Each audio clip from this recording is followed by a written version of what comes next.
시편 99편의 말씀 우리 함께 봉독하겠습니다. 여호와께서 다스리시니 만민이 떨 것이요 여호와께서 그룹 사이에 좌정하시니 땅이 흔들릴 것이로다. 시온에 계시는 여호와는 위대하시고 모든 민족보다 높으시도다. 주의 크고 두려운 이름을 찬송할지니 그는 거룩하심이로다. 능력 있는 왕은 정의를 사랑하느니라. 주께서 공의를 견고하게 세우시고 주께서 야곱에게 정의와 공의를 행하시나이다. 너희는 여호와 우리 하나님을 높여 그의 발등상 앞에서 경배할지어다. 그는 거룩하시도다. 그의 제사장들 중에는 모세와 아론이 있고 그의 이름을 부르는 자들 중에는 사무엘이 있도다. 그들이 여호와께 간구함에 응답하셨도다. 여호와께서 구름 기둥 가운데서 그들에게 말씀하시니 그들은 그가 그들에게 주신 증거와 율례를 지켰도다. 여호와 우리 하나님이여, 주께서는 그들에게 응답하셨고 그들의 행한 대로 갚기는 하셨으나 그들을 용서하신 하나님이시니이다. 너희는 여호와 우리 하나님을 높이고 그의 성산에서 예배할지어다. 여호와 우리 하나님은 거룩하심이로다. 아멘. 아멘. 오래전 어느 프로그램에서 어떤 단어에 대해서 이렇게 주어지면 그 아이들의 생각을 맞추는 그런 프로가 있었습니다. 그러니까 어떤 단어를 보고 그 단어에 대해서 생각나는 것을 아이가 말하면 그 아이가 말한 것을 보고 그 단어가 무엇인지를 맞추는 것이었는데, 근데 제가 생각나는 게 아이가 그거였어요. 이 중에서 모르는 것은 없어요 라는 것이었어요. 이 중에서 모르는 것은 없어요. 답이 뭐였을까요? 엄마의 잔소리였습니다. 엄마의 잔소리. 엄마의 잔소리 가운데 아이들이 모르는 것은 없었어요. 다 알고 있었다라는 것입니다. 시편의 말씀을 읽다 보면 정말 딱 그럴 수 있습니다. 계속 읽다 보면 했던 말이 또 나오고 나왔던 말 또 나오고 그러는 것 같습니다. 근데 사실 말씀 속에 반복되는 말씀이 있다. 계속 우리에게 반복이 되어진다라는 것은 중요하다라는 말씀이에요. 오늘 99편의 말씀에도 여러분들 반복되는 말씀을 한번 보시면 무엇이었습니까? 반복되는 말씀. 좀 많이 반복된다라는 말씀이 무엇이었을 것 같아요?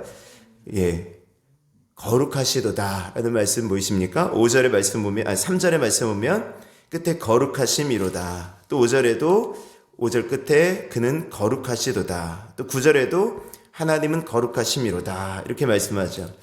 하나님은 거룩하신 하나님이다 라는 것입니다. 그래서 우리가 아까 처음에 찬양할 때 거룩 전능하신 주여, 거룩 전능하신 주여 할 때 어떤 느낌이십니까? 하나님은 거룩하시구나. 하나님은 거룩하시니까 나와는 좀 멀리 떨어진 느낌도 들어요.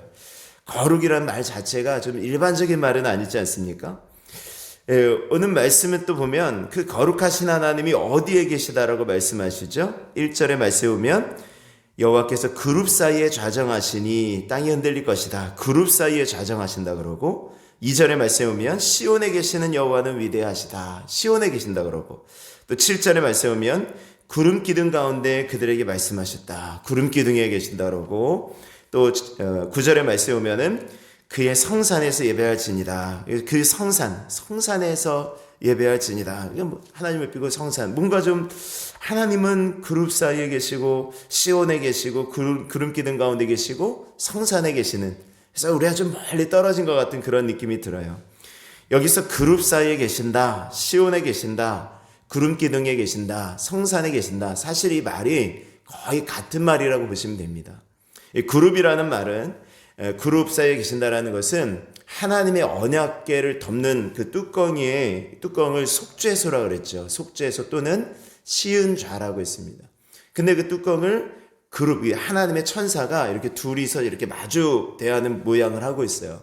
그래서 그룹 사이에, 하나님의 지성산의 그 언약궤에 거기 계신 그룹 사이에 계신다라는 것은 거기에 계신다라는 것을 의미하는 거. 하나님 그러니까 성막 그 가운데 계신다, 지성소에 계신다라는 것을 의미하는 것이고, 또 구름 사이에 계신다라는 말은 그 이스라엘 백성들이 광야 가운데 계실 때 성막이 있었잖아요. 그 성막, 그 구름 기둥과 불 기둥으로 인도하셨는데 그 구름 기둥과 불 기둥을 인도하는 것이 바로 그 그룹 사이에서 나오는 그 구름이었어요.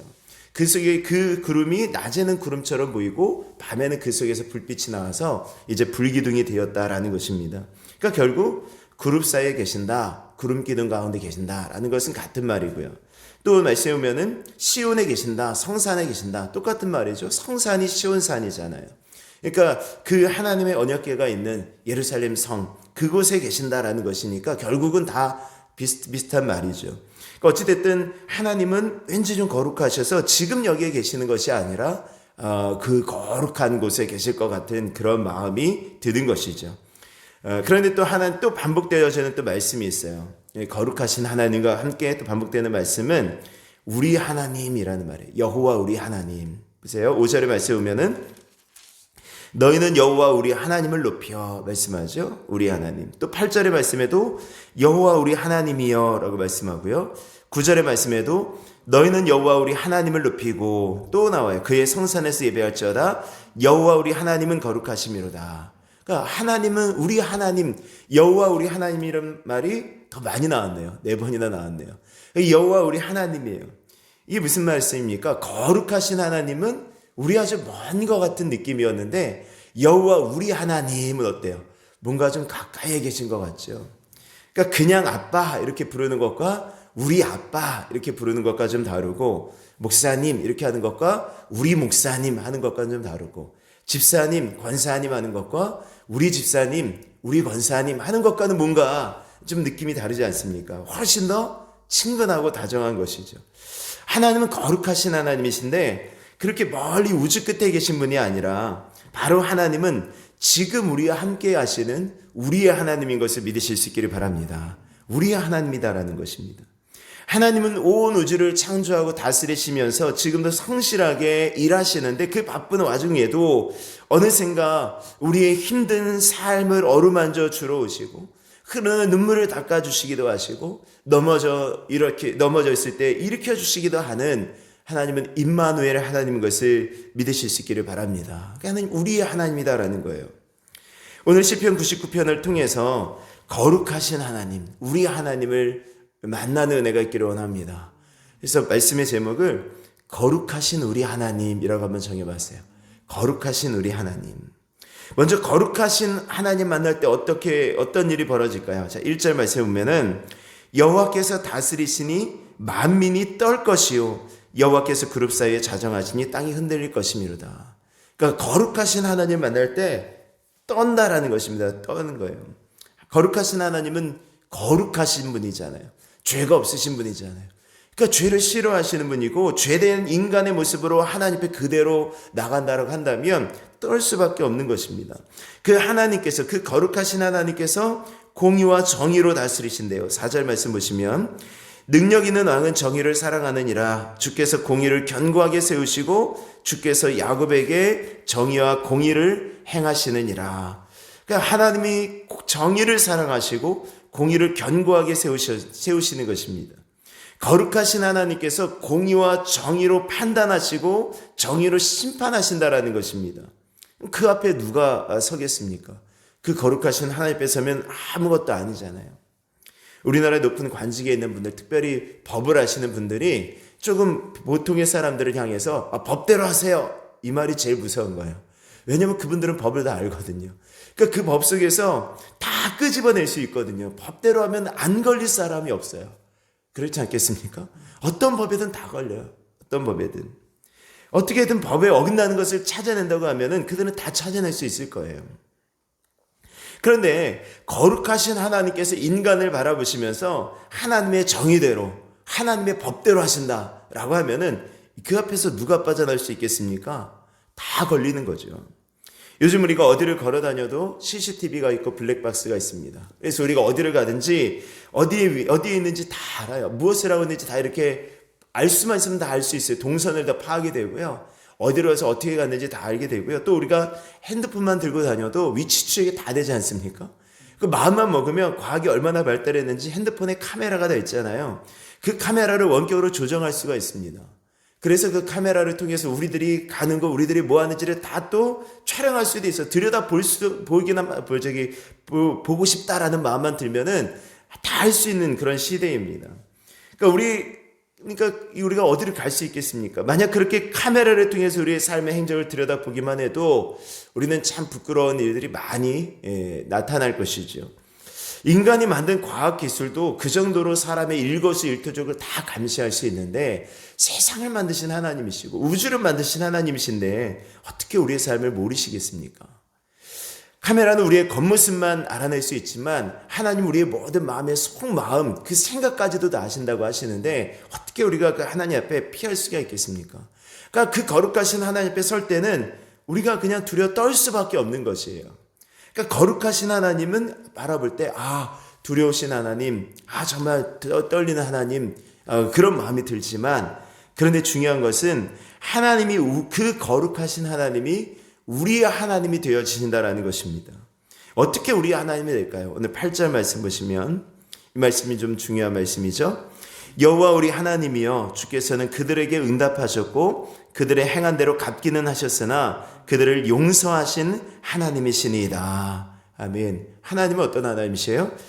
응답하시는 하나님, 우리의 기도를 들으시고 응답하시는 하나님인 것을 믿으실 수 있기를 바랍니다. 하나님 우리의 행위대로 갚으시는 하나님이세요. 우리의 죄된 모습들, 우리의 잘못을 그대로 내버려 두지 않으시고 하나님께서 갚으시는 것입니다. 죄를 절대로 그냥 지나치지 않으세요. 그 죄에 대한 값을 반드시 치르게 하십니다. 그래서 이스라엘 백성들은 그 죄로 인하여서 광야에서 다 엎드려져 죽었습니다. 근데 중요한 것은 무엇입니까? 저는 이 말씀 묵상하면서 하나님께서 그들에게 응답하셨고 그들의 행한 대로 갚으셨어요. 근데 그 갚으시는 것이 하나님께서 나의 죄를 대해서 나의 죄에 대해서 나에게 갚으신 것이 아니라 내 허물에 대해서 나에게 갚으신 것이 아니라 내 허물과 내 죄에 대해서 갚으셨지만 예수님에게 갚으신 거예요. 예수님에게 그 우리의 죄를 담당하게 하신 것입니다. 그걸 대속이라고 그러고 그걸 구속이라고 하지 않습니까? 그러니까 오늘 이 말씀이에요. 나의 죄를 예수님께 갚으신 거예요. 그래서 저도 말씀하는 거예요. 그들의 행한 대로 갚기는 하셨으나 예수님께 갚으셨어요. 예수님께 그 진노를 쏟으신 것입니다. 우리를 바라보면 진노가 끓어오르죠. 하나님의 진노가 일어나죠. 죄악된 모습으로 살아가는 그 모든 죄로 인해서 정말 찌들어 살아가는 우리들을 바라볼 때는 우리 모든 것들이 다 죽어야 되는 거예요. 진노 속에 그냥 쌓여야 되는 거죠. 근데 그 진노를 예수 그리스도에게 쏟아부으신 것입니다. 십자가에서 그냥 쏟아부으신 거예요. 그래서 우리들을 용서하신 것입니다. 오늘 그렇게 말씀하잖아요. 행한 대로 갚기는 하셨으나 그들을 용서하신 하나님이시다. 하나님께서 우리의 죄를 그렇게 용서하신 것입니다. 그냥 죄 없는 것들로 해줄게 이것이 아니라 하나님께서 우리의 죄를 갚으시되 예수님께 갚으시고 우리의 죄는 용서해 주셨어요. 그래서 우리의 죄가 사해지고 우리가 거룩하신 하나님을 우리 하나님이라고 고백할 수 있고 또 뿐만이 아니라 그 거룩하신 하나님 오늘 말씀에 보면은 거룩하신 하나님이라고 말씀하는 그 앞에 다 뭐가 나옵니까? 3절에 말씀에 보면은 주의 크고 두려운 이름을 찬송할지니 찬송하는 것이죠. 5절의 말씀에도 너희는 여호와 우리 하나님을 높여 그의 발등상 앞에서 경배할지어다 경배하는 것이고요. 9절의 말씀에도 너희는 여호와 우리 하나님을 높이고 그 성산에서 예배할지어다 여호와 우리 하나님은 거룩하십니다. 예배하는 것입니다.